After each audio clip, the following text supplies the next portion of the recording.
Baik, Assalamualaikum warahmatullahi wabarakatuh. Selamat pagi, salam sejahtera bagi kita semua. Selamat datang kepada peserta Research Academy episode ke-16. Dan kebetulan di sini kita sudah bersama dengan trainer kita pada hari ini, yaitu ada Bu Vicky Fania. Selamat datang Bu Vicky Fania, bagaimana kabarnya? Kabar masih baik, untungnya Pak Daniel. Alhamdulillah, Semoga. baik. Nah, kalau begitu kita langsung bisa mulai ya terkait acaranya. Sebelum itu, izinkan saya memperkenalkan trainer kita pada pagi hari ini. Jadi Bu Vicky Fania SSI Empang merupakan salah satu sales application specialist di CP at Kiagen, dan juga untuk background pendidikan beliau yang pertama yaitu yang terbaru adalah Master of Biomedical Engineering di Chongqing University China, dan untuk bachelor degree-nya beliau dapatkan dari Atmajaya Catholic University Indonesia di bidang biologi, dan untuk sekarang beliau bekerja sebagai sales application specialist di CICP at Kiagen, Kiagen, dan juga untuk beberapa publikasi beliau juga masih seputar terkait biomedical engineering juga. Nah, di sini kita akan membahas terkait PCR one on one, nah teman-teman. Dan untuk di sini kita akan membahas terkait PCR atau polymers chain reaction, mulai dari fundamental sampai aplikasinya juga. Kalau begitu, untuk menyingkat waktu, saya langsung serahkan ke Bu Vicky ya. Kepada Bu Vicky, dipersilahkan. Baik, terima kasih Pak Daniel. Sebelumnya juga saya ingin berterima kasih untuk pengenalannya dan juga saya ingin berterima kasih kepada tim dari Research Academy, tim generasi peneliti yang sudah mengundang saya untuk ada sebagai salah satu pembicara di acara Research Academy episode 16 ini. Dan juga saya ingin mengucapkan terima kasih kepada rekan-rekan yang hadir. Semoga pada kesempatan ini kita bisa sama-sama saling mengenal terkait basic dan fundamental dari PCR serta aplikasinya. Kebetulan seperti yang dijelaskan oleh Pak Daniel sebelumnya, saya Vicky, saya kebetulan bekerja sebagai sales application dari Kiagen, khususnya untuk area Southeast Asia. Dan tahun ini adalah tahun keempat saya untuk mensupport kira-kira user-user yang bekerja di molecular research. Salah satunya adalah PCR. Dan pada kesempatan hari ini mungkin izinkan saya untuk sharing sedikit terkait PCR secara fundamental, secara basic, dan juga aplikasinya saat ini. Nah, untuk agenda sharing saya pada kesempatan hari ini, mungkin saya akan sharing kira-kira background dari PCR itu seperti apa, komponen yang harus dipersiapkan saat kita mau melakukan PCR, tipe-tipe PCR ada banyak sekali dan mungkin kita akan sharing beberapa pada kesempatan hari ini dan kira-kira aplikasinya yang mungkin biasa dipublikasi di paper atau mungkin yang biasa dilakukan pada riset-riset rutin seperti itu.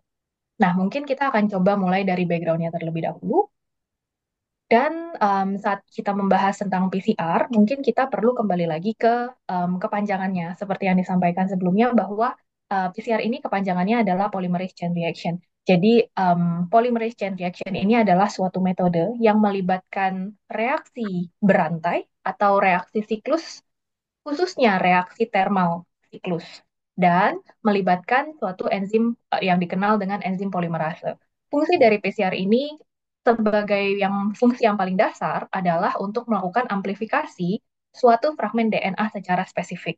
Nah, untuk melakukan amplifikasi tersebut, PCR ini selalu membutuhkan suatu mesin untuk memprovide suatu reaksi termal. Karena reaksi termal bersiklus ini kondisi termalnya akan berbeda-beda dan dibutuhkan suatu mesin untuk mengoptimalkan suhu tersebut. Ditambah PCR ini merupakan suatu metode yang cukup berkaitan dengan berbagai macam riset molekuler yang ada. Jadi kalau misalkan teman-teman udah sering dengar riset berbasis NGS, microarray, atau pyrosequencing, semua metode tersebut awal mulanya berasal dari PCR terlebih dahulu. Jadi memang PCR ini adalah suatu metode basic yang perlu dikenal oleh user, researcher, khususnya saat mau melakukan riset-riset molekuler advance. Nah, sebelum kita membahas PCR lebih jauh, alangkah baiknya kita flashback sedikit ke sejarah dari PCR itu sendiri. Mungkin saya akan tarik mundur ke tahun 1953, seperti yang kita udah tahu, bahwa memang DNA double helix structure ini ditemukan tahun 53 oleh James Watson and Francis Crick.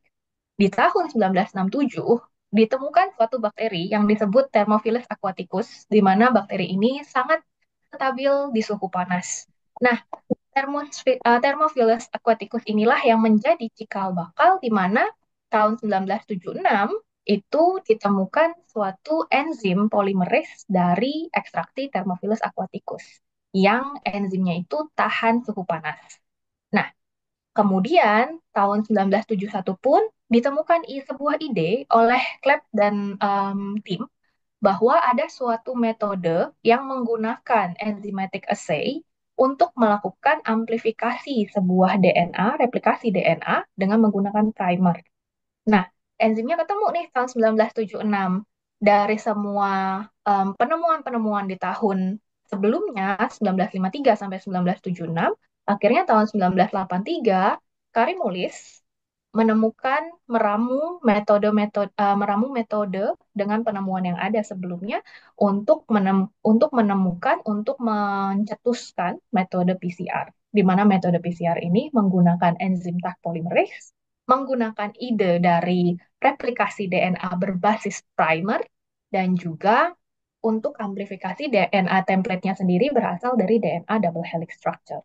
Kemudian ide tersebut dipublish di Science 1985, 1988, enzimnya dipatenkan Karimulis. Di tahun yang sama akhirnya PCR cyclernya juga mesin PCR-nya mulai di launching. Kemudian 1991 mulai berkembang dan akhirnya 93 Karimulis mendapatkan Nobel in Chemistry untuk pekerjaannya di PCR. Oleh karena itu, PCR ini membutuhkan waktu yang cukup lama, kurang lebih sekitar 30 tahun untuk bisa menjadi suatu metode yang established dan sekarang dipakai secara rutin.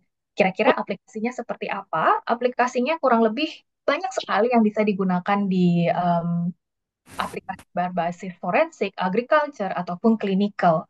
Nah, kalau misalkan kita membahas clinical, aplikasi PCR pasti kita udah tahu waktu zaman COVID kemarin, di mana COVID kemarin itu adalah, kalau saya bisa bilang, salah satu em, salah satu momen di mana PCR itu sangat dikenal.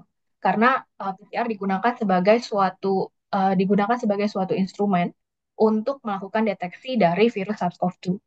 Nah, tidak hanya untuk SARS-CoV-2, sebenarnya PCR ini dari sebelum-sebelumnya sudah dipakai untuk melakukan suatu deteksi, baik itu patogen, baik itu marker untuk mutasi pada cancer, ataupun untuk deteksi pada gen-gen tertentu di sampel-sampel klinis. Jadi memang PCR ini banyak sekali fungsinya, khususnya untuk di clinical, untuk deteksi. Dan untuk di agriculture, konsepnya juga kurang lebih mirip untuk deteksi. Contoh-contohnya adalah untuk deteksi patogen pada tanaman. Contoh, tanaman saya kelihatan daunnya ada kuning-kuning, lalu daunnya saya ambil DNA-nya, kemudian setelah itu saya PCR untuk saya cek apakah ada patogen yang saya mau cek atau tidak.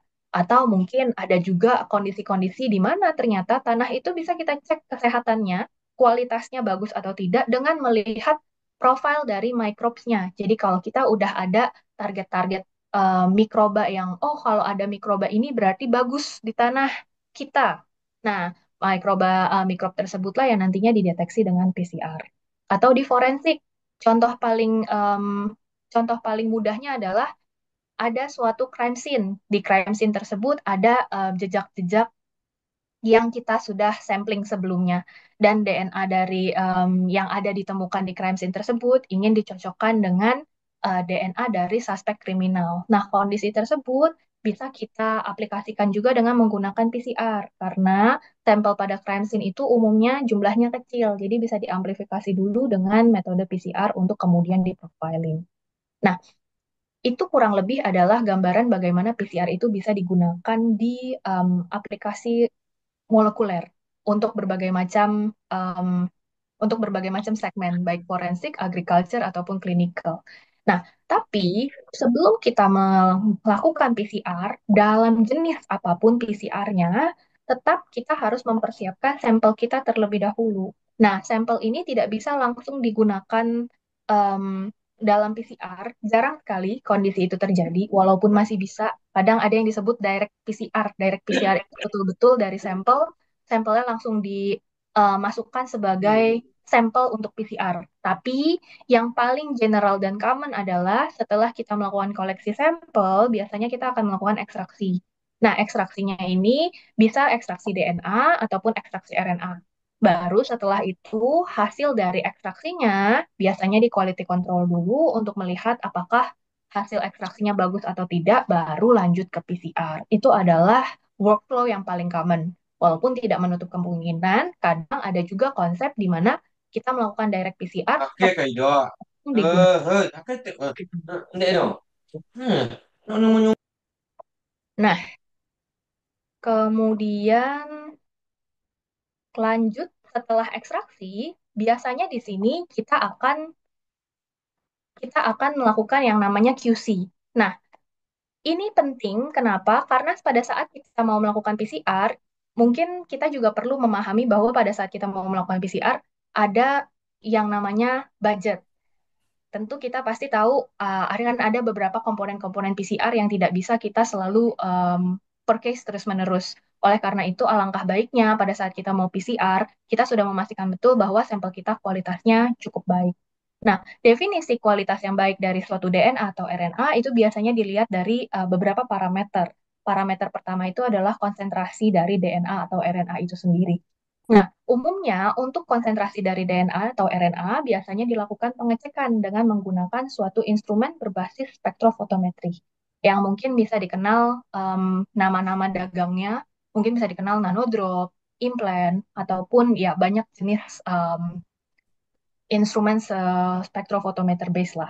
Nah, dengan menggunakan mesin tersebut, biasanya kita bisa melakukan penghitungan konsentrasi DNA atau RNA yang tipikalnya konsentrasi yang kira-kira dianggap oke lah untuk kita bisa jalankan PCR itu kurang lebih 30 sampai 500 nanogram untuk kompleks DNA. Kompleks DNA itu apa? Mungkin contohnya adalah whole genome. Mungkin kita ekstraksi dari DNA human ataupun kita mau ekstraksi DNA dari em, tanaman ataupun bakteri. Nah, itu kan jumlahnya sudah biasa mencapai ratusan kilobasper ataupun gigabasper. Nah, ini adalah kompleks DNA, sehingga kita butuh konsentrasi yang agak besar. Tapi kalau contoh yang kita amplifikasi adalah cDNA ataupun plasmid, biasanya ukurannya itu masih 1.000 sampai 10.000 basper. Pada kondisi itu kita tidak butuh terlalu banyak konsentrasi DNA karena dalam konsentrasi DNA 100 nanogram kopisnya akan jauh lebih banyak dibandingkan 100 nanogram dari whole genome. Karena ukuran dari plasmid dibandingkan dengan whole genome bedanya jauh sekali. Seperti itu. Nah, kemudian selain dari konsentrasi DNA atau RNA, kita juga perlu melihat kemurnian. Seberapa murni sih hasil ekstraksi kita? Nah, hasil ekstraksi ini dilihat kemurniannya dengan menggunakan spektrofotometer based instrumen juga. Nah, spektrofotometer based instrumen ini intinya kurang lebih mirip sama mesin-mesin spektro yang biasa kita gunakan mungkin di biokimia. Cuma mungkin bedanya kalau mesin spektro yang digunakan di biokimia panjang gelombangnya mungkin sekitar 500 sampai 600 nanometer. Tapi kalau untuk yang DNA biasanya itu kita fokus di panjang gelombang 260, 280 dan 230. Kenapa? Karena 260 ini adalah absorbansi untuk penyerapan materi nukleik acid. 280 itu adalah panjang gelombang untuk protein, 230 biasanya untuk panjang gelombang materi-materi inorganik. Nah, jadi ketika kita mau melakukan pengecekan seberapa murni sih hasil ekstraksi kita, tentu kemungkinan besar masih akan ada protein, masih akan ada materi inorganik. Tapi yang kita harapkan adalah nucleic acid kita itu konsentrasinya lebih tinggi sehingga secara purity lebih dominan dibandingkan dengan kontaminan. Jadi, untuk kemurnian sendiri, untuk DNA di panjang gelombang rasio 260 per 280 itu biasanya 1,7 sampai 1,9, berarti 260-nya lebih besar dibandingkan dengan kontaminan protein. Dan untuk RNA, kita butuh rasio yang lebih besar lagi, yaitu lebih dari 2. Jika ternyata hasil rasio 260 per 280-nya itu di bawah angka ini, kemungkinan besar berarti kontaminasi proteinnya melewati ambang batas, sehingga mungkin kita perlu flashback lagi apakah lisis kita diekstraksi kurang baik atau tidak, dan apakah ada kemungkinan kita harus ekstraksi ulang. Sama halnya dengan purity 260 per 230, ada range-nya di sekitar 2 sampai 2,2. Nah, kalau hasilnya di bawah dari rasio ini, ada kemungkinan bahwa terdapat kontaminasi dari fenol, guanidin thiocyanat, ataupun materi-materi inorganik lainnya yang umumnya ada pada kit ekstraksinya, kit ekstraksi DNA atau RNA-nya. Nah, pada kondisi ini biasanya yang perlu dipertimbangkan adalah apakah kita harus melakukan washing tambahan. Apakah DNA-nya harus di-wash dulu, dicuci dulu agar materi-materi inorganiknya bisa lebih berkurang. Kemudian, selain itu, kalau kita sudah memastikan sampel kita ini kualitasnya sudah cukup bagus, seperti itu.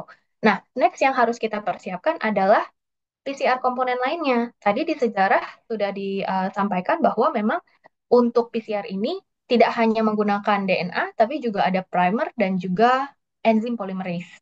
Nah, primer ini umumnya kita perlu punya desainnya dulu. Nah, desainnya ini kita bisa dapat dari berbagai cara. Satu, mungkin kita desain sendiri. Benar-benar kita desain dari scratch. Atau contoh, mungkin kita udah lihat di publikasi atau di paper ilmiah ada yang menggunakan primer untuk target gen yang kita mau. Mungkin kita bisa ambil aja primernya, primer sequence-nya dari situ. Atau contoh, mungkin ada beberapa vendor yang sudah punya ready to use primer. Nah, di situ bisa langsung dibeli tanpa menggunakan desain dari kita sama sekali. Nah, ini primernya bisa dipilih sesuai keinginan researcher. Dan kalau misalkan primernya sudah ada, DNA-nya udah ada, next kita perlu cek ketersediaan dari PCR mesin di lab masing-masing. Jangan sampai kita mau running PCR ternyata mesinnya nggak ready. Nah, dan juga pastikan bahwa reagennya sudah ada. Nah, reagen ini isinya nanti akan ada DNA polymerase dan juga buffer yang diperlukan untuk running dalam PCR. Next yang harus mungkin jadi konsiderasi, ini dilihat secara sekilas aja, umumnya hasil dari ekstraksi DNA atau RNA itu warnanya harus bening, seperti itu. Nah, kalau misalkan ternyata ada inhibitor. Inhibitor ini adalah suatu materi ataupun molekul yang menghambat proses PCR. Ini bisa berasal dari berbagai macam sampel, tapi paling khusus itu terutama pada sampel tanah dan juga tanaman. Nah, kalau contoh sampel tanah, kita habis ekstraksi DNA pada sampel tanah, ternyata kita lihat hasil ekstraksi DNA-nya warna coklat seperti ini, kemungkinan besar ada inhibitor di dalam hasil ekstraksi kita. Dan pada kondisi itu akan lebih disarankan kalau kita melakukan clean up terlebih dahulu untuk hasil ekstraksi kita dengan menggunakan kit clean up. Nah, karena apa? Kalau misalkan memang dilanjutkan ke PCR, kemungkinan besar mungkin hasil dari target gen kita tidak terdeteksi. Tapi bukan tidak terdeteksi karena tidak ada gennya, tapi inhibitornya jauh lebih banyak, sehingga PCR-nya terhambat dan tidak menunjukkan hasil. Seperti itu. Nah, jadi kurang lebih itu adalah kira-kira gambaran background dari PCR. Dan mungkin dari sini kita bisa melihat bahwa PCR itu cukup penting dan menjadi dasar untuk kita melakukan banyak riset molekuler. Dan mungkin next-nya kita akan lihat apa saja sih komponen yang ada pada PCR itu sendiri. Nah, komponen pada PCR ini, seperti yang tadi kita sudah sama-sama lihat, pasti ada DNA template. Ini adalah DNA yang berasal dari sampel kita yang sudah kita ekstraksi.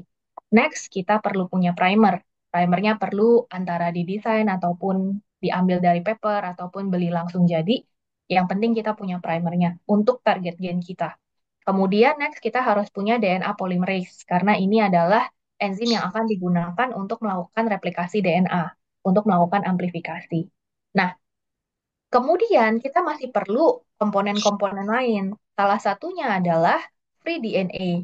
Nah, free DNA ini juga penting karena pada saat kita melakukan amplifikasi DNA, kita perlu menambahkan em, DNA-DNA baru pada saat kita mau melakukan em, perpanjangan dari sequence. Nah, oleh karena itu, kita perlu memastikan apakah reagen yang kita punya, kalau contoh kita beli enzim DNA polymerase, apakah sudah include dengan free DNA, sudah include dengan PCR buffer untuk memastikan bahwa kondisi PCR-nya optimal secara pH dan ionik, Dan kita juga perlu cek komponen berikutnya yaitu kofaktor. Kofaktor ini adalah suatu molekul yang biasanya digunakan untuk mengkatalisis proses PCR, sehingga end result-nya biasanya yield-nya akan bisa lebih banyak. Tapi kita perlu ingat teman-teman bahwa kofaktor ini sifatnya agak seperti pedang bermata dua. Kalau misalkan jumlahnya terlalu banyak, bisa menyebabkan unspecific production. Jadi akan ada produk-produk unspecific gitu. Walaupun yieldnya nambah, kalau produknya unspecific kan nggak baik juga. Nah, salah satu jenis kofaktor yang paling sering digunakan umumnya adalah magnesium dalam bentuk biasanya MgCl2. Jadi kalau misal kita lihat kit kita, kit enzim DNA polimerase kita tersuplai oleh magnesium chloride, itu adalah salah satu jenis kofaktor yang sering digunakan. Nah, dari semua PCR komponen yang ada, semuanya penting, tapi menurut saya yang paling kita harus pay attention lebih itu adalah primer. Kenapa? Karena primer itu membutuhkan preparasi yang cukup panjang. Tidak, kalau memang beli langsung mungkin oke, sama halnya seperti kit-kit yang lain. Tapi kalau misalkan kita harus desain ataupun kita harus ambil dari paper, mungkin prosesnya akan lebih panjang. Nah, sedikit kita mengenal primer. Primer itu intinya adalah sebuah sequence pendek single strand yang nantinya akan menempel pada template DNA. Nah, jadi kita punya gambaran sedikit. Ini adalah yang sequence yang merah ini adalah template DNA yang sudah didenaturasi. Sehingga awalnya DNA itu kan double stranded. Setelah denaturasi dibuat menjadi single stranded. Pada saat dalam kondisi single stranded, primer ini sequence pendek yang nantinya sudah didesain untuk nempel pada target gen yang mau diamplifikasi, nanti primernya akan nempel. Nah, primer ini akan nempel dari posisi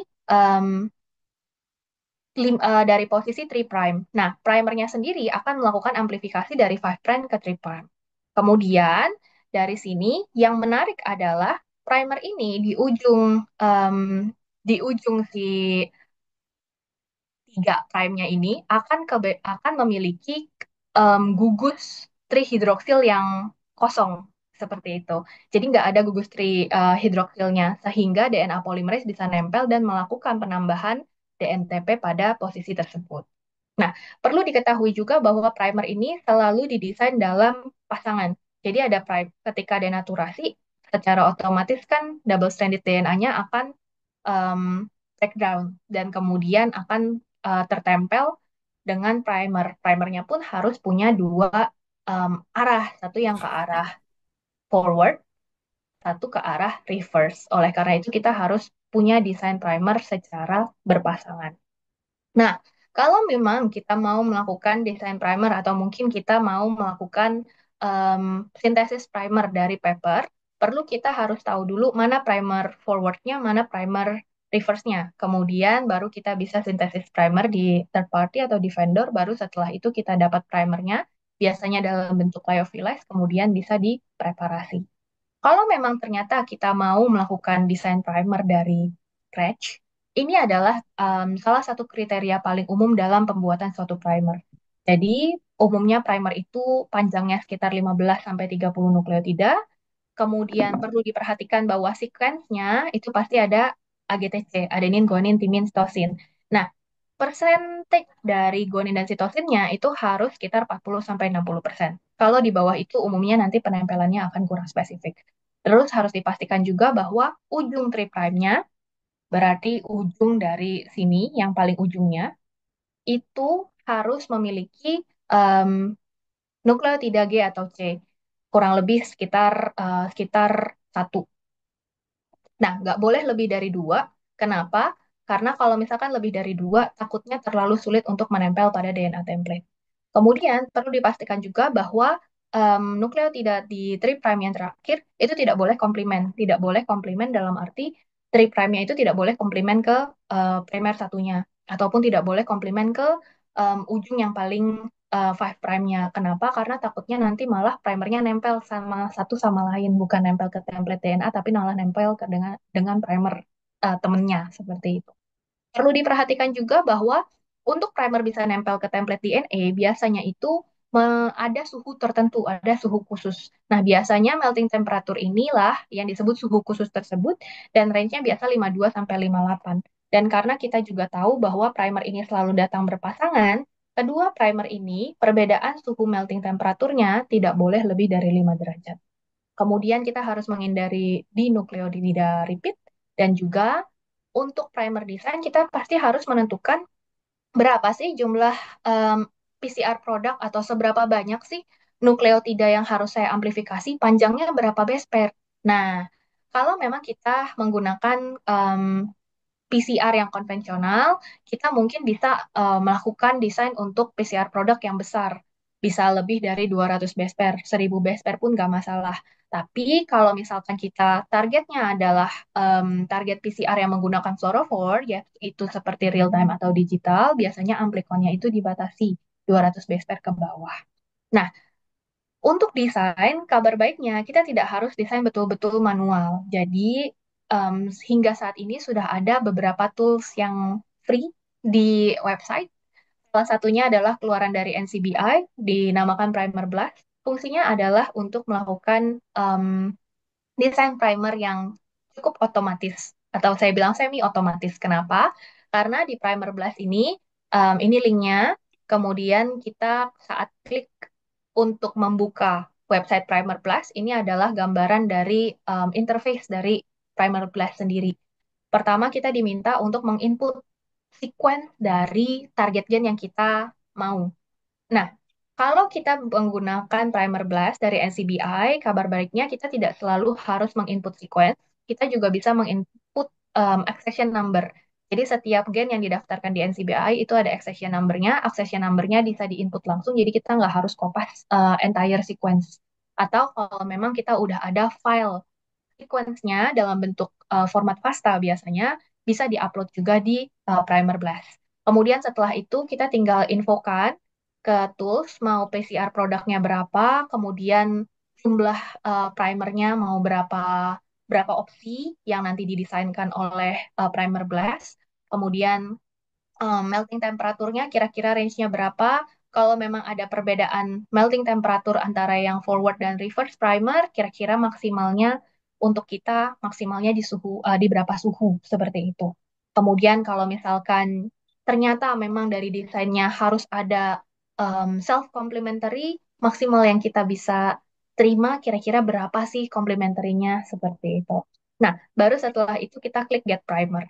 Dan setelah itu kita akan dapat berbagai macam desain yang dibuatkan oleh primer blast yang nantinya akan diinfokan panjangnya berapa, melting temperaturnya berapa, GC percentage-nya berapa, jumlah self complementary-nya baik yang complementary in total sama yang 3 prime berapa. Dan dari situ kita baru pilih kira-kira dari semua desain yang ada, desain mana ya yang paling aman. Nah, selain tools dari Primer Blast, ada juga dari Primer 3 Plus. Ini juga salah satu tools yang umum digunakan di berbagai paper. Tapi kalau yang di Primer Blast kita bisa masukkan accession number karena kerjasama dengan NCBI. Kalau Primer 3 Plus ini kita benar-benar cuma bisa masukin sequence ataupun FASTA file. Sama konsepnya kita akan diminta untuk info primer size-nya mau berapa panjangnya, melting temperaturnya berapa, GC percentage-nya kira-kira berapa, kalau ada difference melting temperatur maksimal berapa suhunya. Dan annealing temperaturnya kira-kira um, range-nya kurang lebih kita mau berapa. Dan dari situ kita akan dapat kurang lebih 10 pasang untuk primernya. Jadi nanti akan disebut left primer itu primer forward, right primer itu primer reverse. Dan kalau misalkan ingin dilakukan double check, biasanya kita bisa pakai tools juga bawaan dari vendor. Salah satu yang mungkin cukup sering digunakan namanya Oligo Analyzer. Jadi konsepnya contoh kita udah dapat hasil primer forward kita sequence-nya. Nah, sequence ini dikopas, kemudian dimasukkan ke Oligo Analyzer. Kemudian kita bisa klik analyze untuk dapat informasi terkait hairpin possibility, self dimer, heterodimer. Kemudian kita juga bisa klik NCBI Blast. Jadi ini untuk ngecek juga contoh target sequence kita untuk gen A. Jangan sampai ternyata sequence ini bisa Aku nempel di rumah gen lain. rumah mulu. Seperti itu. Kalau misalkan ternyata bisa nempel di gen lain, kan takutnya hasil PCR kita nanti jadinya tidak spesifik ya hasilnya. Jadi kita perlu tahu juga bahwa hasil dari primer kita ini nempelnya betul-betul spesifik. Dan juga kita perlu pastikan bahwa melting temperaturnya ini mismatch-nya tidak terlalu jauh. Jadi bisa dianalisis double dengan menggunakan oligo analyzer. Nah, kalau misalkan ternyata kita sudah memilih primer yang kita mau, kemudian setelah itu em, kita mau siap sintesis, kita bisa langsung sintesis ke vendor yang ada. Kemudian biasanya nanti primernya datang dalam bentuk lyophilized, perlu direkonstitute atau ditambahkan dengan diluter. Biasanya diluternya itu antara TE buffer ataupun nucleus free water, tidak disuplai umumnya, jadi kita harus supply sendiri dari researcher. Kemudian setelah itu baru kita bisa lakukan pengenceran untuk pembuatan working solution. Nah, pada saat primer sampai di kita, biasanya karena dalam bentuk lyophilized, kita bisa simpan di kulkas. Tapi kalau misalkan sudah di rekonstitusi, sudah dalam bentuk liquid, kita harus freezer di -20. Sebisa mungkin kita hindari freezing thawing. Jadi kalau bisa di-aliquot ke beberapa tube, jauh lebih baik. Nah, itu terkait primer. Next, komponen yang mungkin juga diconsider cukup penting dan harus banyak pertimbangan adalah DNA polymerase. Nah, DNA polymerase seperti yang kita tahu fungsinya adalah untuk melakukan amplifikasi dengan cara menambahkan free DNA ke komplement dari DNA kita setelah primer menempel. Nah, untuk DNA polymerase ini, beberapa yang paling common digunakan pasti tag DNA pol. Ini adalah DNA pol pertama yang ditemukan seperti yang disampaikan dari Thermus aquaticus paling sering digunakan, tapi kalau tag DNA pool yang paling umum, yang paling normal, biasanya ini masih memiliki kemungkinan untuk melakukan amplifikasi di suhu ruang. Jadi, kalau misalkan kita memang pakai tag DNA polymerase yang normal, kita perlu sekali untuk memastikan untuk menyimpan tag DNA pool kita ini di ice block pada saat kita bekerja. Tapi, seiring dengan perkembangan teknologi, Shark DNA Pool ini sudah ada yang dimodifikasi sehingga tetap bisa stabil di suhu ruang, tidak akan melakukan amplifikasi di suhu ruang. Namanya hot start Tag DNA Pool. Dari namanya, Tag DNA Pool ini hanya akan em, terinisiasi, termulai kalau ada suhu panas. Nah, pada kondisi ini kita tidak perlu ice block untuk meletakkan tak DNA pool di suhu ruang. Kita ya kita nggak perlu ice block, kita bisa langsung taruh aja di suhu ruang tanpa ice block sama sekali.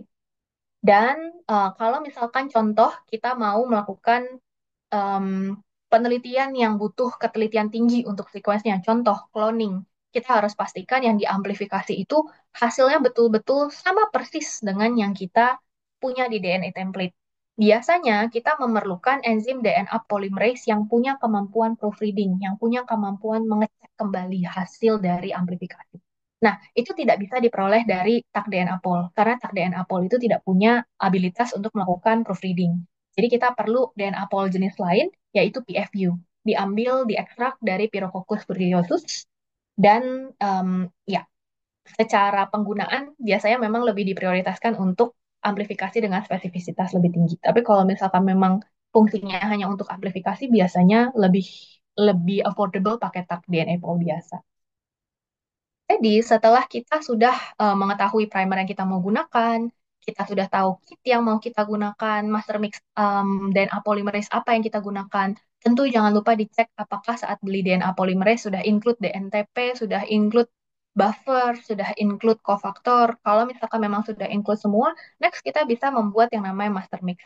Master mix ini adalah campuran dari keseluruhan PCR komponen, including template DNA, primer, DNTP, takpol, dan juga buffer. Nah, sebelum kita melakukan pencampuran pembuatan master mix ini, pastikan dulu kita sudah tahu berapa volume yang mau dipipet. Biasanya akan lebih baik kita buat perhitungan dulu di awal.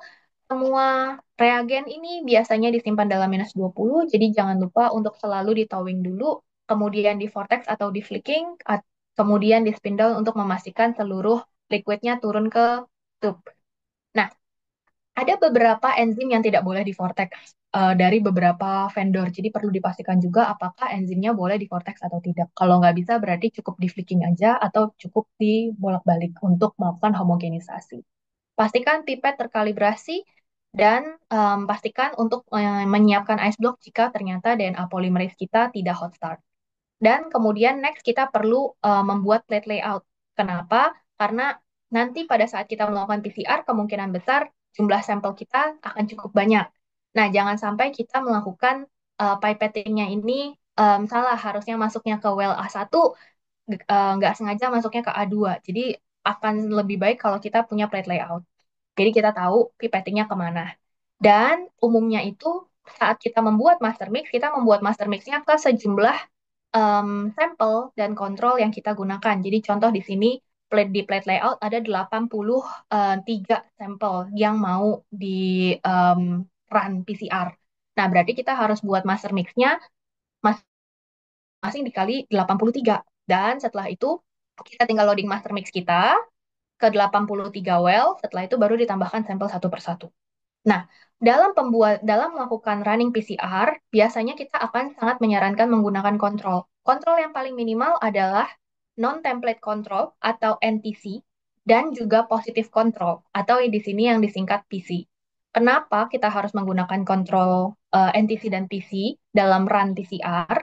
Karena NTC ini adalah suatu master mix yang tidak ada template DNA-nya sama sekali. Jadi kalau ternyata NTC ini memberikan hasil positif, berarti ada kemungkinan bahwa reagen kita dari awal itu punya kontaminan. Jadi kalau ternyata hasil sampel kita itu positif, kita jadi ragu kalau hasil NTC kita positif. Karena jangan-jangan dari awal reagen saya udah ada materi DNA-nya, jadi hasilnya positif. Gimana nih sampel positif saya beneran positif nggak ya? Gitu. Nah, itu hanya bisa ketahuan kalau NTC kita gunakan. Tapi kalau contoh NTC kita negatif, lalu kita dapat hasil positif pada sampel, kita bisa yakin betul bahwa tidak ada kontaminasi pada reagen kita, pada master mix yang kita buat. Jadi hasil sampel kita betul-betul positif.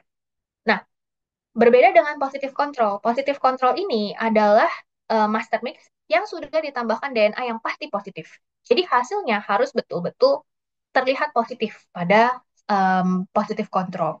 Nah, kalau misalkan positive control kita negatif, kita perlu khawatir kalau misalkan hasil sampel kita yang lain semuanya negatif. Karena berarti ada kemungkinan master mix kita rusak pada baik itu mungkin ada salah satu komponen yang tidak berjalan sehingga akhirnya seluruh run PCR-nya tidak memberikan hasil.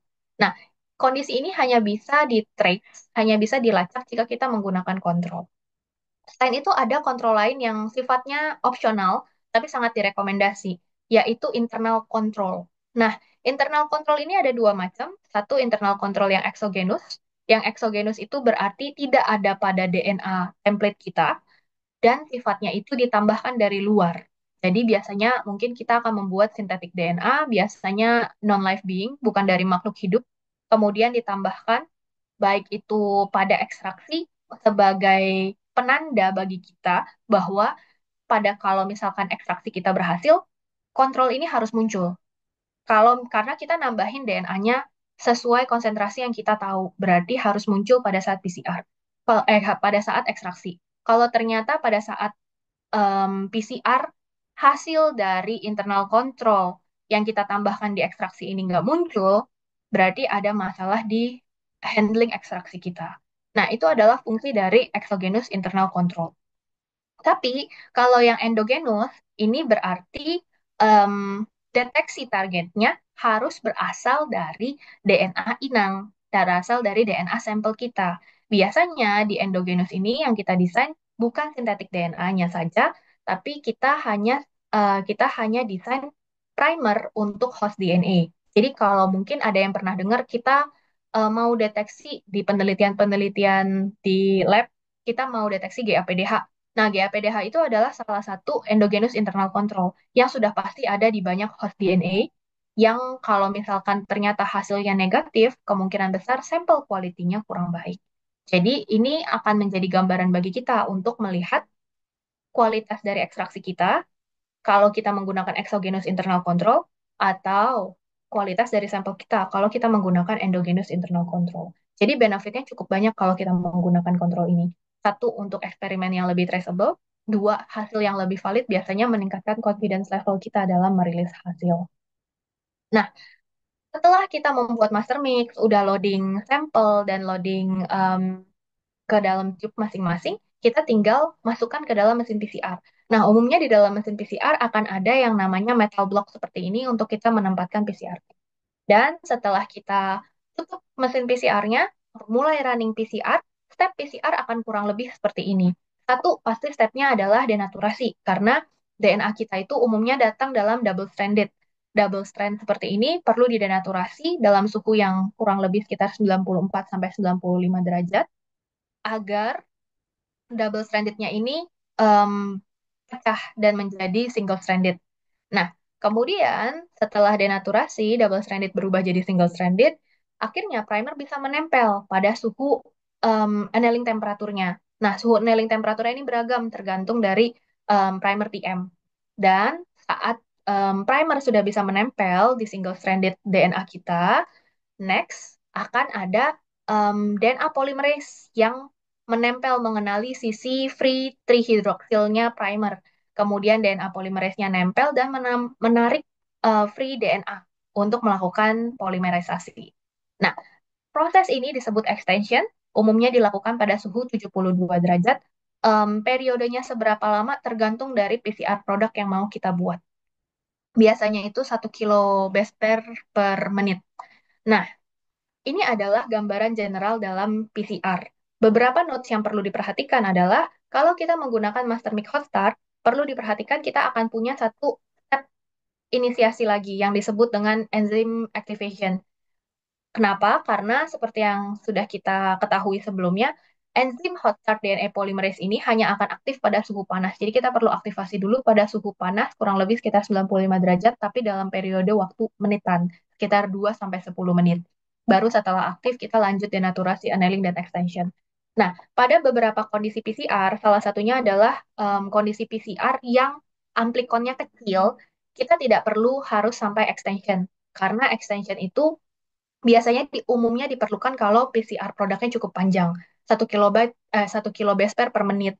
Kalau misalkan ternyata saya cuma punya PCR produk 100 base pair, agak mubazir extensionnya seperti itu. Jadi extension biasanya tidak digunakan kalau memang PCR produk kita pendek. Dan proses denaturasi, annealing, dan extension ini, karena PCR itu adalah chain reaction, jadi berantai. Jadi siklus ini akan terus diulang-ulang kurang lebih sekitar 35 sampai 45 siklus tergantung dari jumlah DNA sampel yang ada. Nah, sehingga untuk PCR sendiri yang awalnya mungkin contoh kita punya satu kopis, pada saat di PCR di double stranded berubah jadi single stranded, kemudian dibuat complementary DNA-nya lagi, yang awalnya satu kopis di dalam satu siklus akan menjadi dua kopis. Kemudian di siklus kedua, double strandednya akan pecah lagi sehingga setelah dilakukan amplifikasi yang awalnya dari dua kopis menjadi empat kopis. Di siklus ketiga, empat kopisnya dipecah lagi. Kemudian setelah dibuat complementary DNA-nya jadi 8 kopis. Begitu terus sampai siklus-siklus berikutnya, 35 atau 40 siklus. Sehingga jumlah kopi dari DNA kita akan banyak sekali yang bisa dihitung dengan menggunakan konsep cycle N. Jadi kalau contoh cycle kita itu ada 35, berarti total akhir kopis target gen kita yang kita amplifikasi itu tinggal 2 pangkat 35. Jadi kita masih bisa calculate kurang lebih berapa kopis sih si DNA yang kira-kira harusnya ada pada PCR produk kita. Jadi, untuk step kita melakukan PCR, pasti kita harus prepare sampelnya dulu, kemudian di QC, kemudian jangan lupa prepare PCR komponen, experimental design, volume, kemudian setting PCR, jangan lupa bench harus bersih, kemudian bisa dipipet pembuatan master mix-nya, dan pipetting sampel. Next, mungkin kita lihat tipe-tipe dari PCR terlebih dahulu. Nah, mungkin pada dasarnya seiring dengan perkembangan zaman, total itu ada 3 generasi PCR. Satu yang konvensional, yang paling tradisional, yang akan kita bahas terlebih dahulu.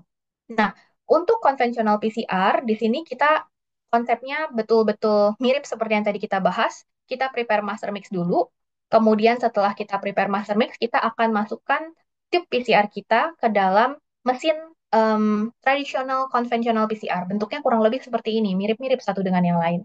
Jadi benar-benar cuma ada mesin aja sama metal block untuk penempatan si PCR tube. Nah, metal block ini itu menggunakan sistem pemanasan yang umumnya disebut dengan sistem Peltier. Jadi sistem Peltier ini adalah sistem di mana kita bisa melakukan pemanasan dan pendinginan dengan lebih cepat karena biasanya umumnya kalau pemanasan terjadi pada bagian atas dari lempengan metal block, bagian bawahnya itu sudah disetting dingin.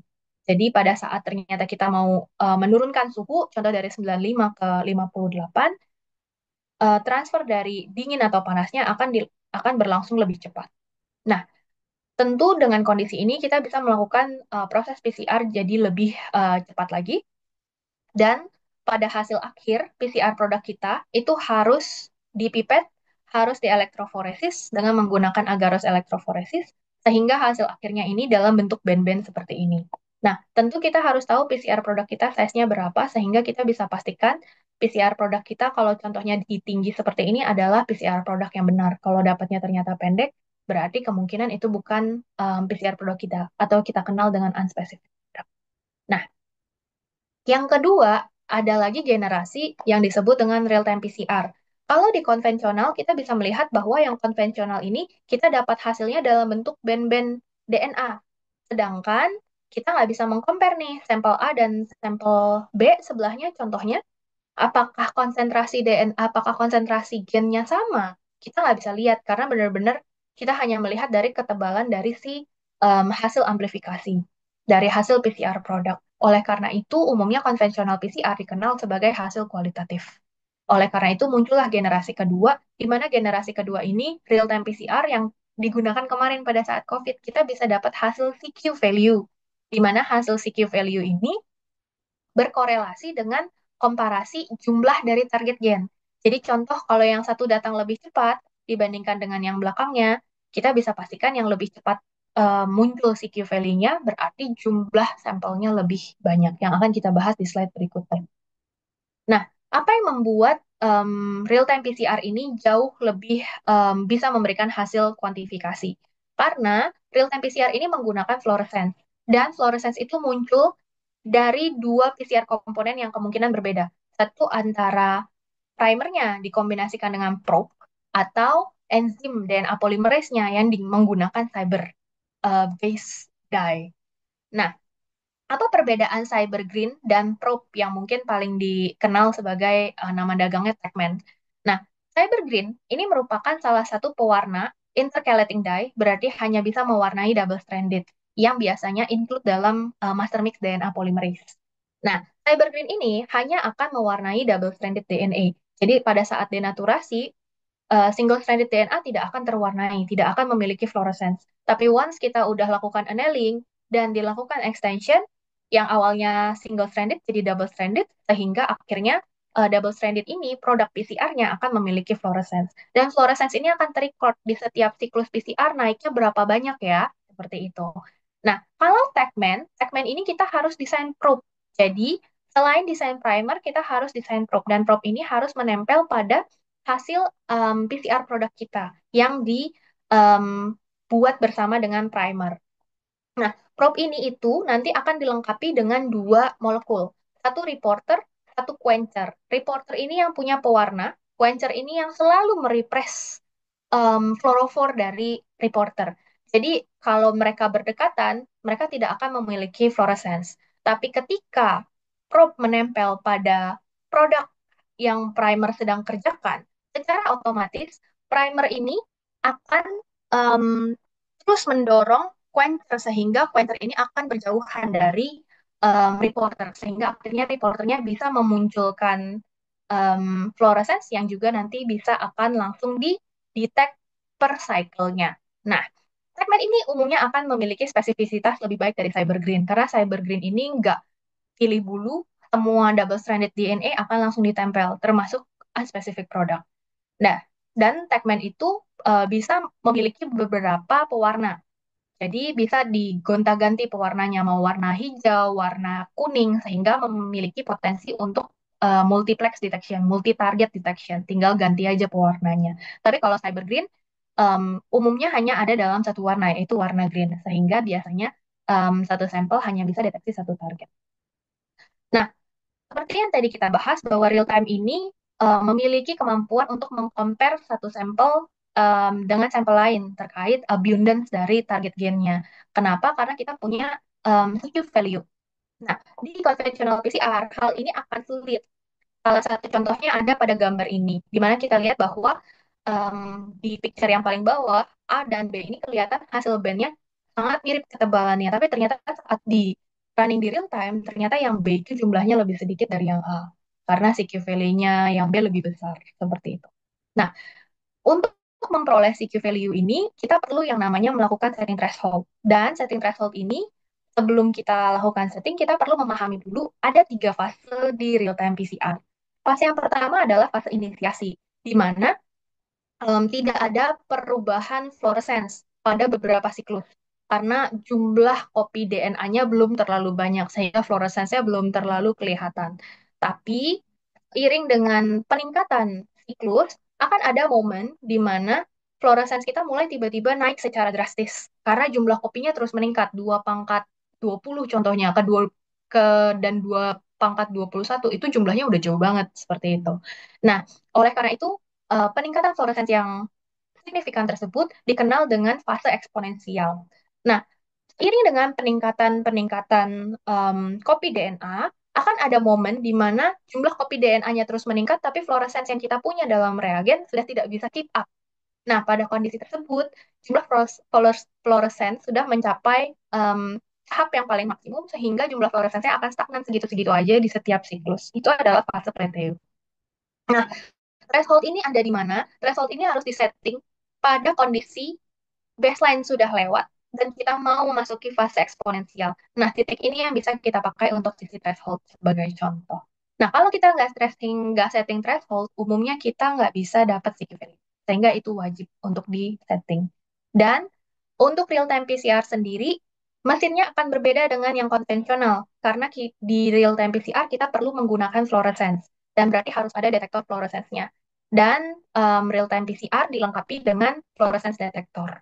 Nah, untuk fluorescence detector ini umumnya akan dilakukan dari bagian atas sampel kita. Jadi saran saya kalau misalkan kita ngerjain real time, jangan sampai kita nge-label bagian cap, bagian tutup dari PCR tube, karena nanti penembakan cahaya mau direfraksi dengan um, optical pad seperti apapun, nanti akan kenanya di bagian atas tube seperti itu. Jangan sampai kalau ada label malah ketutup nggak bisa kena ke bagian sampel kita. Nah, pada beberapa mesin ada mesin yang membutuhkan pewarna passive reference dye. Karena apa? Karena kita bisa lihat ini adalah salah satu contoh dari refraksi cahaya yang dilakukan oleh real-time PCR untuk memperoleh hasil fluorescence. Prosesnya cukup ribet karena dari cahaya harus direfraksi dulu untuk mencapai bagian PCR tube, kemudian hasil refraksi cahayanya dipantulkan lagi untuk ditangkap oleh kamera. Nah, pada kondisi tersebut akan ada beberapa deviasi. Oleh karena itu, ada passive reference dye yang sudah pasti ada di semua master mix, sehingga kondisinya harus selalu stagnan di setiap siklus. Jadi nanti akan bisa dilakukan normalisasi. Tapi kalau memang contoh pembacaannya, contoh tidak dari atas, mungkin pembacaannya langsung dari bawah, contohnya dari mesin Kiagen, dari rotor jit, kita nggak perlu pakai passive reference dye. Atau ada juga beberapa mesin yang optical pad-nya jauh lebih simpel sehingga tidak perlu pakai passive reference dye.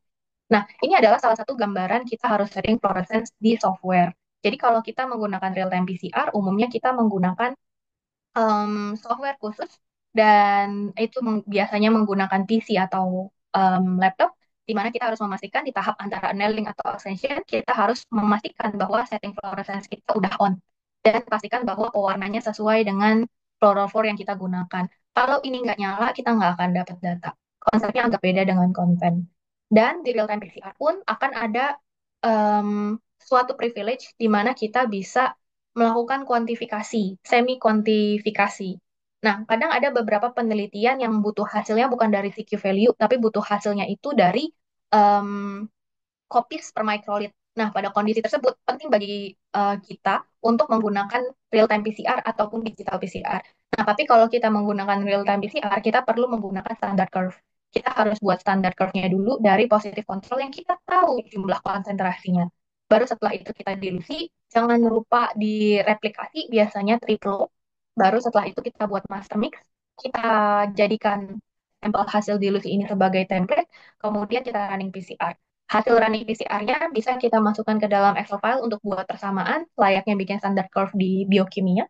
Setelah itu, kita bisa masukkan persamaan tersebut untuk city value yang kita dapat di sampel-sampel unknown kita.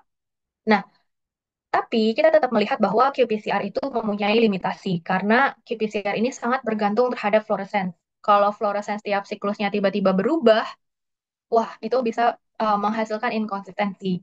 Dan itu inkonsistensi tersebut sifatnya random, tergantung dari fluorescence yang ada di tiap-tiap cube dan kestabilan dari masing-masing fluorescence. Oleh karena itu memang dari penelitian David VK et al. Tahun 2015, memang kita bisa melihat bahwa bukan masalah brand dari real-time PCR-nya, tapi memang real-time PCR sendiri memiliki inkonsistensi untuk melakukan amplifikasi yang dapat dilihat dari error bar di setiap gen yang ada.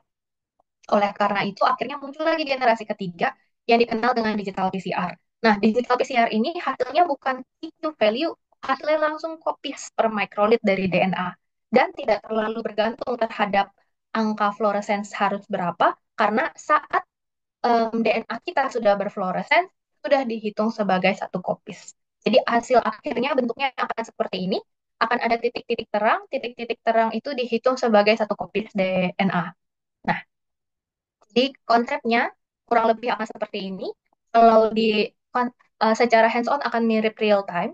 Jadi kita sama-sama mixing master mix, primer, sampel, kemudian nanti di digital PCR secara otomatis dalam mesin, liquidnya akan tertransfer ke partisi atau droplet sehingga akhirnya target DNA kita akan terpisah-pisah dengan untargeted DNA kita.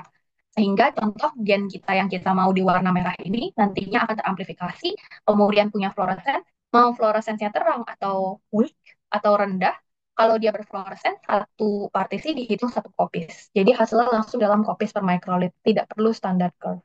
Nah, perlu diketahui bahwa digital PCR ini ada dua tipe. Ada yang dalam bentuk partisi, jadi nanti plate-nya khusus, tapi mesinnya satu. Nah, ada juga yang sistemnya droplet. Jadi pakainya PCR tube, tapi mesinnya contoh banyak, karena ada satu mesin untuk buat dropletnya dulu sebagai pengganti partisi pada plate. Seperti itu. Kemudian, kalau kita sudah tahu ketiga generasi tersebut, mungkin nextnya kita harus tahu bagaimana cara mengaplikasikan metode-metode PCR dalam generasi PCR yang ada. Contoh, itu adalah metode reverse transcriptase. Dari tadi yang kita bahas terus-terusan DNA. Mungkin ada yang mulai penasaran, kira-kira kalau RNA gimana cara PCR-nya? Nah, RNA ini konsepnya adalah single stranded. Jadi kita harus buat dulu komplement DNA-nya untuk membuat si single stranded jadi double stranded. Nah, untuk pembuatan single stranded RNA jadi double stranded, kita perlu menggunakan enzim tambahan yang dikenal dengan reverse transcriptase. Nah, reverse transcriptase ini jadi harus punya master mix berbeda. Master mixnya itu harus punya reverse transcriptase untuk membuat komplement DNA dari RNA. Nah, untuk yang tahap ini itu bisa dilakukan dalam konvensional PCR. Tapi next, kalau misal kita sudah dapat cDNA-nya inilah yang digunakan untuk amplifikasi target gen kita. Nah, biasanya umumnya itu kita menggunakan qPCR ataupun digital PCR. Tapi kalau let's say kita cuma mau, oke, saya cuma mau betul-betul deteksi pakai konvensional PCR, bisa nggak? Bisa, tapi nggak bisa digunakan untuk kuantifikasi aja. Jadi kalau contoh aplikasinya gene expression, kemungkinan besar tidak bisa menggunakan konvensional, harus pakai real time atau digital. Tapi kalau fungsinya hanya untuk RNA target detection, bisa pakai konvensional PCR seperti itu. Nah, kalau misalkan kita mengerjakan reverse transcriptase-nya dalam dua tahap, yaitu kita melakukan sintesis cDNA-nya dulu, baru ambil cDNA-nya, cDNA-nya baru menggunakan DNA pool terpisah, terus diamplifikasi, akan ada dua tahap PCR di sini. Nah, itu dikenal dengan two-step reverse transcriptase PCR.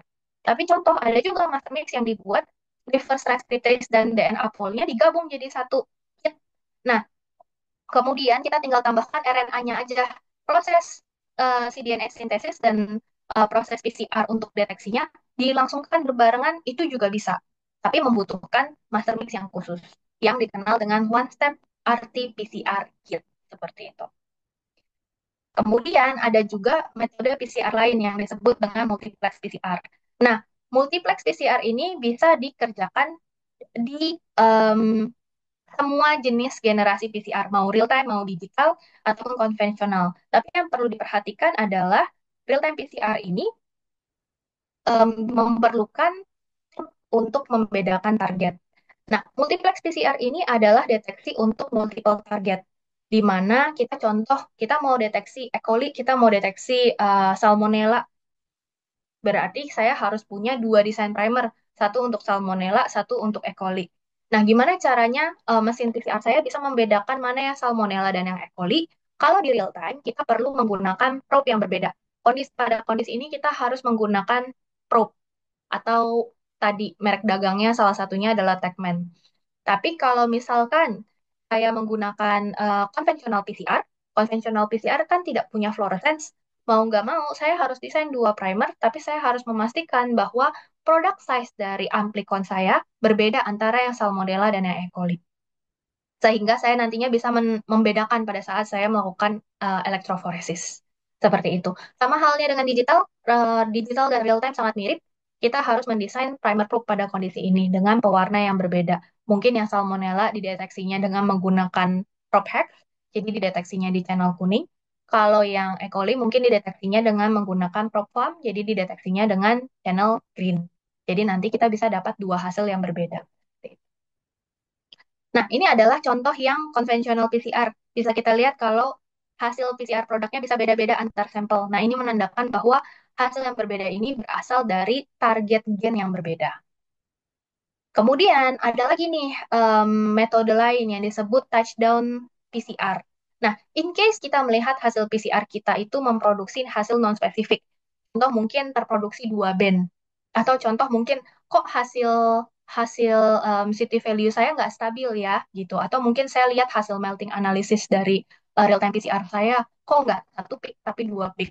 Nah, pada kondisi tersebut akan ada kemungkinan hasil-hasil non-spesifik. Dan salah satu cara kita untuk mengurangi unspecific produk tersebut adalah menggunakan touchdown PCR. Nah, touchdown PCR ini konsepnya adalah kalau tadi kita punya proses denaturasi, annealing, dan juga extension dengan menggunakan suhu yang sama, kalau touchdown PCR kan ada kurang lebih 5 sampai 10 siklus di awal, itu annealing temperaturnya harus lebih tinggi sekitar 5 sampai 10 derajat Celcius lebih tinggi dari annealing temperatur.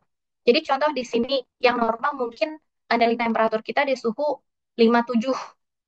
Nah, di siklus-siklus awalnya mungkin 5 sampai 10 siklus awal, annealing temperaturnya kita nggak setting 57, kita setting 65 contohnya. Kenapa kita setting lebih tinggi? Karena di suhu annealing temperatur yang lebih tinggi, biasanya em, primer itu akan memiliki penempelan yang jauh lebih sulit. Jadi hanya akan ada primer yang sangat spesifik ke template DNA yang menempel.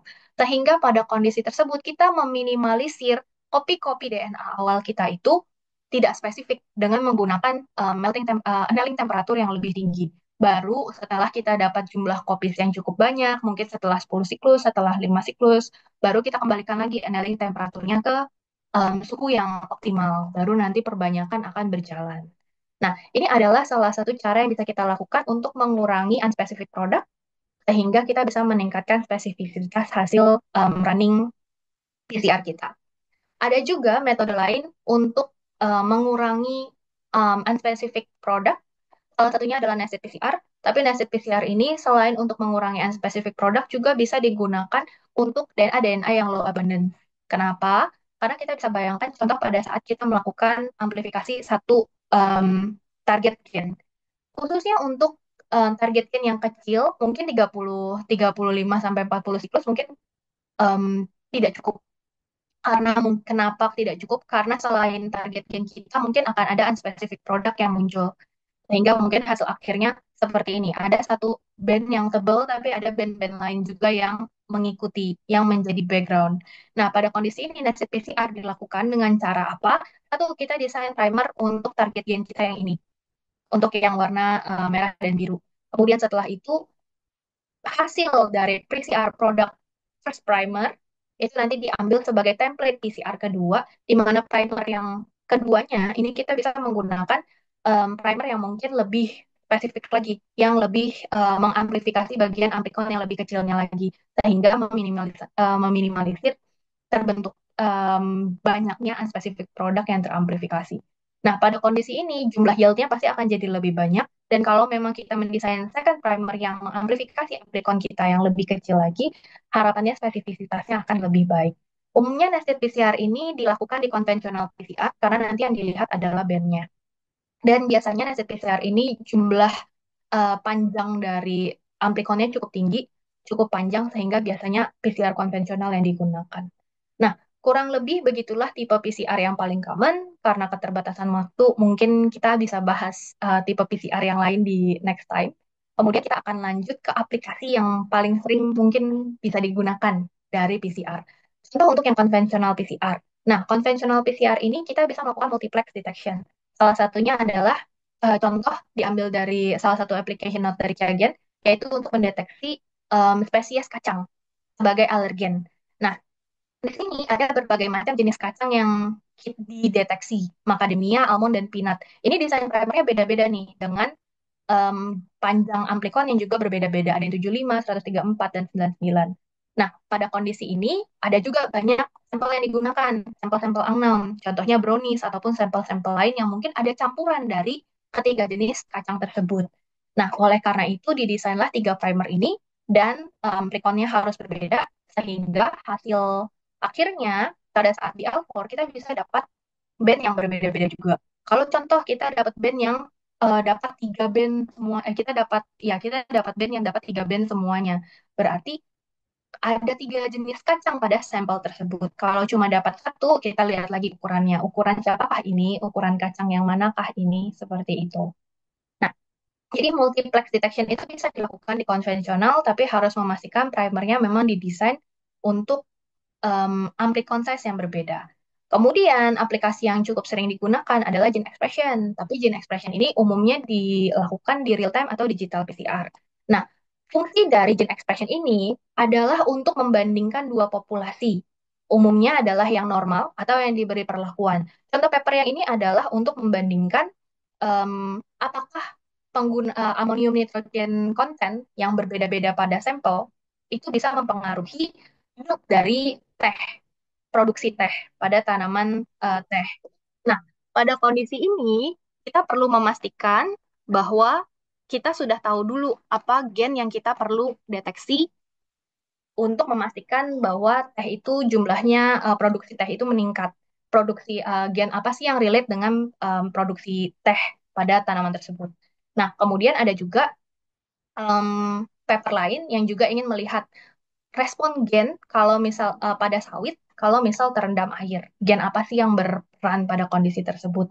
Nah, untuk melakukan deteksi gene expression, kita bisa menggunakan real time dan digital. Kalau real time, karena kita hasilnya dalam bentuk sticky value, kita harus melakukan perhitungan dulu yang dikenal dengan delta city calculation. Ada algoritmanya, kemudian harus dihitung dulu dengan Excel file. Baru nanti kita dapat hasil perbandingan, oh populasi A setelah di treatment ternyata gennya mengalami peningkatan seperti itu. Nah, itu yang bisa dijadikan data. Kalau digital PCR, kita tidak perlu delta Sigma calculation karena hasil dalam copies per microliter, sehingga kita bisa langsung dapatkan hasil peningkatan atau penurunan dari ekspresi gen secara otomatis. Nah, selain itu juga ada aplikasi lain. Ini khusus di real time. Di real time itu kita bisa melakukan genotyping, tapi bukan dari CQ value, tapi dari temperatur.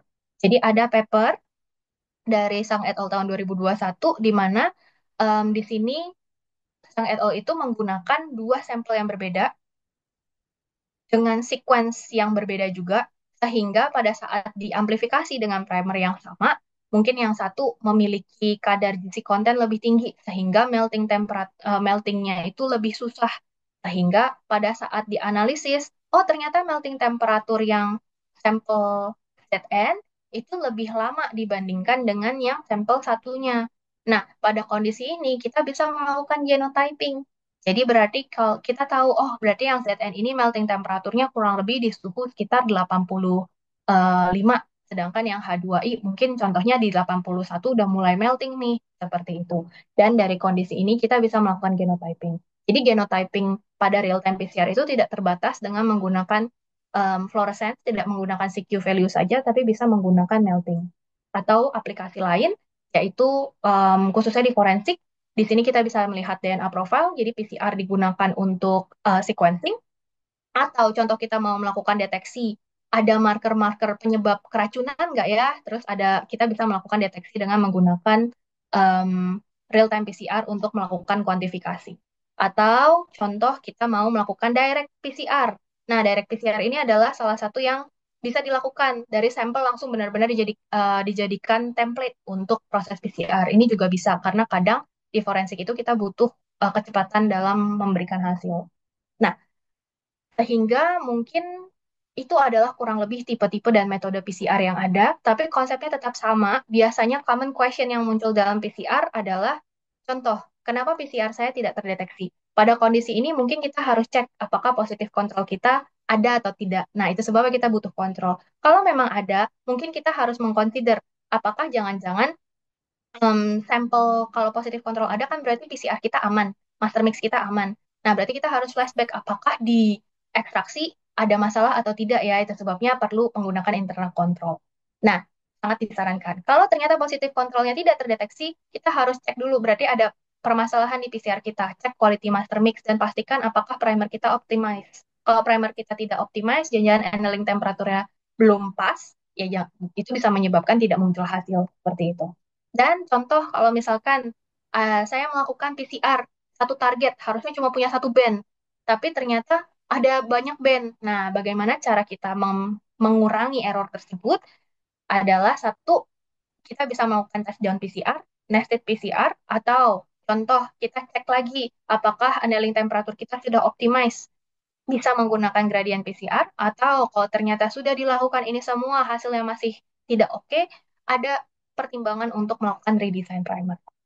Next, mungkin kalau kita running real time, contoh dapat hasil seperti ini, yang harusnya kurvanya tinggi dan punya eksponensial, ternyata yang ini nggak kelihatan eksponensial, plateau terus sampai dari awal sampai akhir. Nah, ini sebenarnya bukan hasil positif, Bapak Ibu, ini hasil sebenarnya adalah hasil negatif yang disebabkan oleh noise. Jadi ini ada fluorescence yang tiba-tiba muncul dengan sendirinya. Nah, pada kondisi ini kita harus betul-betul memastikan setting threshold-nya itu di atas dari noise ini, sehingga terconsider negatif untuk noise-noise. Dan jangan lupa kita perlu memastikan kita meminimize error sebesar-besarnya, pastikan pipette terkalibrasi, master mix sudah jelas volumenya. Kalau bisa ada satu rekan yang bisa membantu kita untuk shadowing sehingga kita bisa tahu apakah sampel sudah masuk atau belum, sudah dipipet atau belum, karena pada kondisi sampling banyak akan ada kemungkinan kita miss di satu well seperti itu. Nah, perlu dipastikan lagi teknologi dan assay design yang digunakan. Kalau misalkan kita pakai primer berfluorophore, berarti pakainya real time PCR. Jangan lupa fluorescence-nya di setting seperti itu. Jangan sampai tahu-tahu kita nggak dapat data ternyata karena kita belum men-setting fluorescence kita. Dan pastikan juga bahwa kit non-expired disimpan secara proper agar memastikan degradasinya lebih minimal. Karena degradasi dari reagen itu sangat berpengaruh terhadap hasil. Dan juga kalau bisa dicek dulu sampel DNA-nya, baik itu kuantifikasinya, purity-nya, ataupun kalau perlu sampai size distribution. Mungkin itu saja materi yang saya bisa sampaikan pada kesempatan ini. Terima kasih untuk waktu dan juga kesempatan yang diberikan. Mohon maaf jika ada kekurangan, dan jika ada pertanyaan, saya akan dengan senang hati menjawab. Terima kasih. Baik, terima kasih Bu Vicky atas penyampaian yang luar biasa. Dan di sini Kak, saya tadi juga banyak menyimak bahwa yang disampaikan sudah cukup komprehensif ya, mulai dari dasar-dasar terkait PCR sampai pengaplikasiannya juga. Nah, di sini mungkin dari Bapak dan Ibu ada yang ingin bertanya atau berdiskusi, dipersilakan bisa eh, bisa raise hand atau dan nanti bisa on mic juga, atau kalau misal mau lewat chat juga boleh. Nah, sambil menunggu pertanyaan dari Bapak dan Ibu, di sini saya mau bertanya Bu Vicky. Waktu itu kebetulan ada teman saya yang penelitiannya itu terkait keragaman dari eh, kakao ya waktu itu. Nah, di sini waktu itu sempat mengalami kendala, terus waktu itu pembimbing yang sebelah tuh bilang di gradien aja gitu PCR-nya. Nah, tapi waktu itu saya tuh kurang menyimak sebenarnya kenapa sih harus di gradien gitu. Nah, Kita tuh harus melakukan gradien waktu PCR tuh saat apa sih sebenarnya Bu Vicky? Oke, terima kasih Pak Daniel untuk pertanyaannya. Tadi memang saya juga menyadari sepertinya saya belum terlalu menyinggung yang gradien. Nah, gradien ini mungkin adalah salah satu metode yang bisa kita lakukan kalau misalkan kita betul-betul have no idea di di di annealing temperatur kapan sih kita harus setting PCR protokol kita. Jadi contoh seperti yang tadi mungkin udah kita lihat di primer design kan sebenarnya dari primer design sendiri sudah diinfo melting temperaturnya kurang lebih mungkin di sekitar 60 atau 61. Nah, biasanya itu yang biasa kita jadikan patokan kalau memang kita mau pertama kali optimasi primer kita. Tapi kadang itu nggak selalu suhu yang disebut di primer design tools itu adalah suhu yang benar, suhu yang memberikan kita hasil yang bagus. Oleh karena itu, kadang di beberapa mesin PCR itu ada yang namanya gradient temperatur. Jadi, seperti yang kita tahu, blok dari PCR itu kan umumnya 96 well. Ada 12 kolom di sini. Nah, kalau kita melakukan gradient temperatur, itu kita bisa membuat setiap kolom ini suhu annelingnya berbeda-beda. Jadi contoh yang kolom 12 dimulai dari 52 meningkat terus biasanya sekitar 1 derajat di tiap kolom sampai di kolom yang paling ujung itu 64 derajat. Nah, kita tinggal masukkan sampel yang sama dengan master mix yang sama. Lalu setelah itu kita lihat hasilnya. Di kolom manakah yang hasil PCR produknya paling baik? Yang Hmm. mungkin kalau di real time kurvanya paling sigmoid, kalau di L4 hasil bandnya paling jelas, kalau di digital mungkin yang hasilnya paling bagus juga gitu. Hasil partisinya paling tinggi. Nah, pada kondisi inilah kita perlu melihat gradien temperatur. Biasanya dari ke-12 tipe suhu ini harusnya kita dapat kira-kira suhu mana yang paling oke. Nah, itu sebabnya biasanya kita disarankan oleh pembimbing coba deh gradien temperatur aja. Gak harus sih kita running row-nya sebanyak ini. Mungkin kita triple aja sebenarnya juga udah dapat gambaran seperti itu. Tapi kalau misal ternyata setelah gradien temperatur dan ternyata kita nggak dapet hasil yang oke juga. Nah, di kondisi itu mungkin biasanya saya cukup menyarankan coba di-consider untuk redesign atau mungkin kalau tadinya kita pakai amplicon yang cukup panjang, mungkin coba di-minimize ampliconnya. Seperti itu. Mungkin Baik, semoga terima menjawab. kasih Bu Vicky.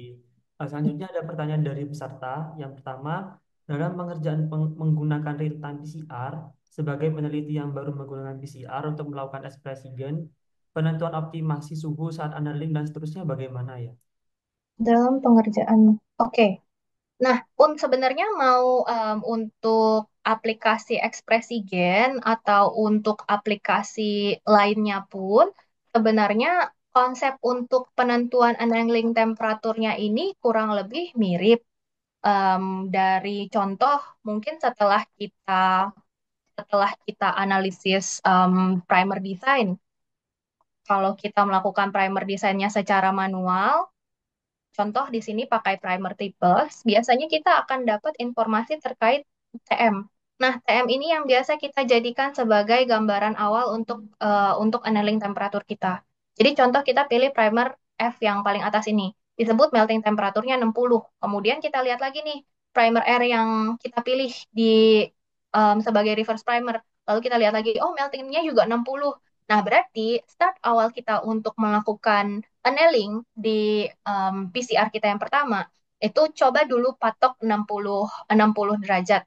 Kurang lebih kalau kalau waktu mah biasa sekitar 30 detik itu udah cukup. Ada yang 30, ada yang semenit. Nah, part yang waktu ini juga bisa dimainkan untuk cek di awal. Tapi bisa dulu dicoba 30 detik. Coba aja sampelnya dikit, jangan banyak-banyak dulu kalau di awal. Mungkin sekitar 2 sampai 5 sampel. Lalu dilihat hasilnya. Kalau di real time sigmoidnya bagus atau enggak. Kalau misalkan di konvensional apakah PCR produknya terbentuk atau enggak. Kalau misalkan ternyata belum belum bagus, kan kita juga bingung mau mulai melting temperaturnya yang mana dulu ya. Nah, itu yang membuat gradien temperatur ini cukup penting untuk dilakukan. Jadi lebih baik daripada kita coba-coba, lebih baik langsung kita gradien temperatur aja seperti ini. Nah, gradien temperatur ini Nanti kalau misalkan ternyata kan gradient temperatur ini hanya bisa membedakan suhu, tapi waktu dari annealing temperaturnya fix semua. Kalau misalkan disetting pada saturan 30 detik, semuanya 30 detik. Nah, mungkin ada juga kalau masih mau dicek dengan desain primer yang sama, kalau misalkan 30 detik tidak tidak memberikan hasil yang baik, bisa dicoba 45, bisa dicoba 60 untuk melihat apakah ada hasil yang berbeda atau tidak. Dari situ kita bisa melihat apakah desain kita ini benar-benar masalahnya karena annealing temperatur aja atau masalahnya karena memang desainnya kebetulan tidak pas seperti itu. Dan gradient temperatur ini umumnya bisa digunakan di konvensional dan real time PCR dan digital. Harusnya hampir semua semua instrumen bisa melakukan itu. Tapi akan lebih baik kita cek dulu di mesinnya masing-masing. Biasanya akan ada opsi betul-betul opsi gradient temperatur pada saat kita mau melakukan setting protokol seperti itu. Kira-kira apakah menjawab Baik, terima Bapak? kasih Bu Vicky. Dari Kak Liveli, apakah ada feedback? Iya. Oke, mungkin sambil menunggu. Oke, ada feedback. Bila Mm-mm. menggunakan primer berdasarkan artikel yang sudah melakukan sebelumnya dan tidak mencantumkan suhu, sebaiknya bagaimana ya? Oh iya, kalau kalau ternyata sampai betul-betul tidak mencantumkan suhu di paper, akan lebih baik saran saya coba dulu ke oligo analyzer. Jadi di oligo analyzer ini kita bisa copy paste primer sequence yang ada di publikasi, baru kita analyze. Dari sini kita juga bisa dapat informasi terkait melting time-nya. Dan dari situ kita bisa dapat gambaran terkait annealing temperaturnya secara otomatis. Kita juga bisa analyze dari publikasi karena mungkin ya dari setiap publikasi kadang ada beberapa desain yang mungkin kita nggak tahu betul-betul nih kualitasnya seperti apa. Mau kita double check sendiri kita juga bisa, tapi dengan menggunakan Oligo Analyzer. Ini adalah salah satu tools yang umum digunakan lah. Jadi kita bisa lihat annealing temperaturnya dari TM, dan bisa kita lihat juga kemungkinan-kemungkinan hairpin, self-dimer, heterodimer seperti itu. Jadi kita bisa self-check dulu lah sebelum kita beli, even itu um, dari publikasi. Seperti itu. Oke, terima Baik, kasih. terima Terima kasih. kasih. Nah, Selanjutnya, pertanyaan kedua dari KST, apakah gradien temperatur bisa dilakukan di konvensional PCR?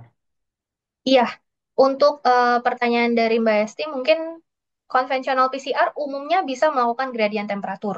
Tapi akan lebih baik kita cek dulu, biasanya di masing-masing mesin itu, nanti pada saat setting PCR protokol, biasanya akan ada opsi antara gradient, opsi touchdown, biasanya itu akan muncul di pilihan pada saat kita mau melakukan setting protokol. Biasanya di ujung-ujung tuh biasanya ada yang mesti dicentang antara gradient ataupun um, touchdown. Nah, itu kalau memang udah ada opsi itu sudah pasti bisa gradient seperti itu. Tapi umumnya konvensional cukup cukup umum punya gradient temperatur seperti itu. Baik, terima kasih Bu Vicky. Mungkin terakhir ya, karena waktu kita terbatas. Iya. Di sini saya ingin bertanya terkait riset update terkait PCR ya, teknologi PCR yang yang berkembang sekarang. Nah, kebetulan kan Bu Vicky bekerja di Kiagen ya.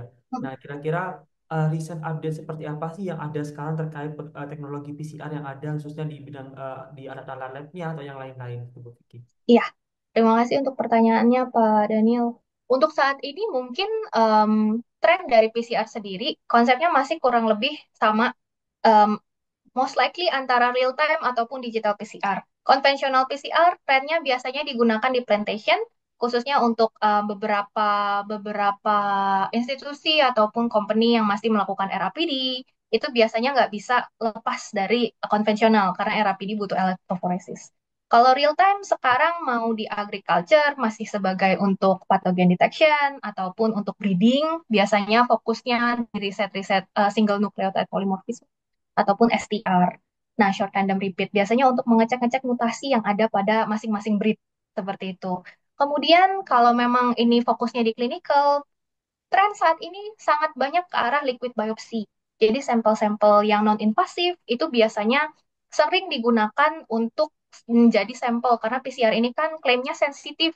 Nah, apalagi sekarang ada digital PCR yang katanya lebih sensitif lagi. Jadi sampel itu diharapkan tidak invasif, tidak invasif gitu. Jadi paling banter seinvasif-invasifnya dari darah lah, atau mungkin dari urin, atau mungkin dari stool seperti itu. Nah, kemudian tren-tren berikutnya mungkin juga seperti untuk drug testing ataupun yang sekarang lagi banyak antimicrobial resistance ya, lagi banyak juga mungkin beberapa untuk mikrobiologi masih menggunakan sistem kultur, tapi sekarang karena sudah ada PCR, di bypass nggak pakai kultur langsung dari sampel langsung di PCR kan. Nah, sekarang ada banyak tren seperti itu sih kurang lebih. Food testing biasanya masih alergen, masih menggunakan real time PCR atau real time PCR lah paling sering ataupun digital untuk beberapa untuk kuantifikasi. Kira-kira seperti Oke. Kalau dari segi alatnya sendiri mungkin yang keluaran terbaru sekarang tuh biasanya ada apakah ada fitur-fitur terbaru terkait alat-alat PCR itu atau bagaimana Bu Vicky? Oke, untuk alat-alat terbaru saat ini yang paling baru itu adalah digital PCR. Kalau dari Kiagen itu sekarang kita kenal dengan nama Kiakuiti. Digital PCR ini itu konsepnya kalau real time hasilnya di CQ value, kita perlu buat standard curve kalau kita mau buat hasil kuantifikasi. Kalau di digital hasilnya langsung kuantifikasi, hasil langsung kuantitatif, jadi langsung dalam kopis. Nah, kadang kan ada beberapa penelitian, contohnya khususnya ya untuk yang mikroba, biasanya kan butuhnya kuantifikasi dalam kopis. Ada yang CFU per ml, ada yang benar-benar kopis DNA-nya. Kalau butuh buat standar curve terus-terusan di real time kan tentunya akan ada kemungkinan error. Dan karena memang real time PCR itu masih punya permasalahan inkonsistensi lah, concern di sana. Hasilnya inkonsisten, makanya harus ditriplo, harus diduplo. Nah, kalau di digital PCR, akhirnya karena kita hasilnya langsung kuantitatif, kemungkinan besar kita akan mengurangi resiko triplo dan inkonsistensi. Nah, itulah yang mungkin sekarang kita juga lagi banyak exposure ke teman-teman peneliti seperti itu. Baik, terima kasih Bu Vicky atas insight-nya. Nah, mengingat waktu kita juga sudah habis, saya mengucapkan terima kasih banyak atas kesediaan Bu Vicky menjadi trainer Terima di kasih juga, Pak. secara akademi episode ke-16 dan juga sudah sharing banyak insight ya terkait PCR juga kepada kami semua. Nah, di sini kita sebelum mengakhiri kita bisa foto bersama terlebih dahulu ya kepada Bapak dan Ibu yang available untuk on cam bisa on cam terlebih dahulu kita foto bersama terlebih dahulu. Tim, apakah ada yang bisa membantu saya untuk screenshot? Bisa, Daniel, aman. Baik, mungkin apakah ada lagi Bapak dan Ibu yang available buat on cam? Baik, kalau begitu eh, kita mulai ya untuk screenshotnya. Hanya karena ada satu slide, kita screenshot dua kali saja. Tiga, dua, satu. Sekali lagi, tiga, dua, satu. Baik, Mbak Dila, aman Mbak Dila? Aman. Baik, terima kasih. Kalau begitu saya akhiri dulu.